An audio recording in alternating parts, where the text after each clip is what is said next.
Os passarinhos estão todos felizes por causa desse tempinho fresco, né, gente? Assim como eles, eu também amo um friozinho, um tempinho fresquinho como tá hoje. Mas para todos os prós, tem um contra, né? O tempinho fresco é bom, mas com ele vem todos os problemas respiratórios. Ataca bronquite, garganta, gripe, por aí vai. E eu sou um exemplo disso. Garganta inflamada, nariz entupido, ninguém merece, né, gente? Mas eu venho trazer para vocês uma receitinha de um xarope caseiro do tempo da vovó. Vem comigo que eu vou ensinar como fazer essa receitinha abençoada com apenas 2 ingredientes.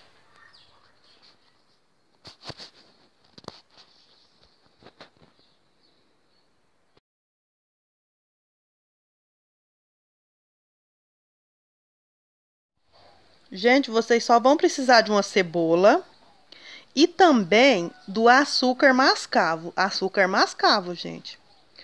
Deixa eu falar rapidinho para vocês sobre o benefício da cebola. A cebola é anti-inflamatória e antioxidante. Previne e trata doenças do sistema nervoso, respiratório e circulatório e é ótimo para o sistema imunológico.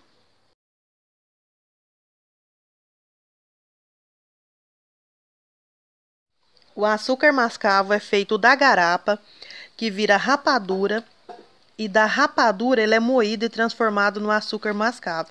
Nesse processo, ele é bem melhor e natural, melhor do que o açúcar branco refinado. Então, pessoal, mas tomem cuidado com o alto teor de açúcar, principalmente as pessoas que têm diabetes.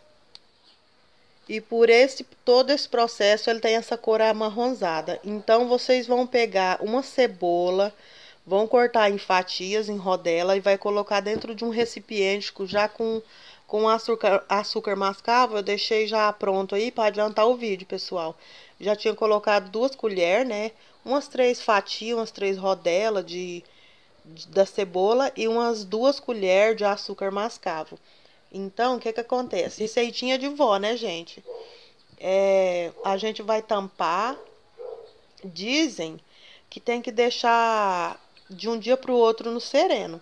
É coisa de vó, então o que que acontece? Elas devem saber, né?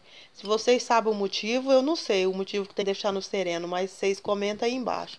Então a gente vai deixar de um dia para o outro. Esse aqui meu, ó, que eu vou mostrar para vocês, eu já deixei de um dia para o outro e tá uma consistência líquida, derreteu todo aquele açúcar, porque a cebola soltou toda a água. A gente não coloca água, só a água da cebola que vai soltar no açúcar e vai transformar nessa consistência, tipo xarope de farmácia mesmo. Olha que beleza, gente. Ficou ótimo. O gosto é o gosto da cebola, não tem jeito, gente, porque é feito de cebola, é óbvio, né? Então, não tem como. É o gosto de cebola, mas ele é ótimo para problemas respiratórios, para limpar a secreção, assim, e limpar as vias respiratórias. É muito bom. Então, é receita de vó. Se a gente sobreviveu até hoje tomando essas coisas, então é porque é bom mesmo, né? Porque antigamente quase não tinha remédio de farmácia. E a gente quase não tinha condições também de comprar, né? Então, a gente, graças a Deus, sobreviveu por essas receita caseira, né? Se inscreve no meu canal que eu vou trazer receitas incríveis para te ajudar no dia a dia. E Deus abençoe a cada um que ficou comigo até agora. Deixe seu like, deixe seu joinha aí para mim e esparrama para todo mundo nas suas redes sociais. Então, pessoal, fica comigo, me ajuda aí, tá? No crescimento do canal e tchau!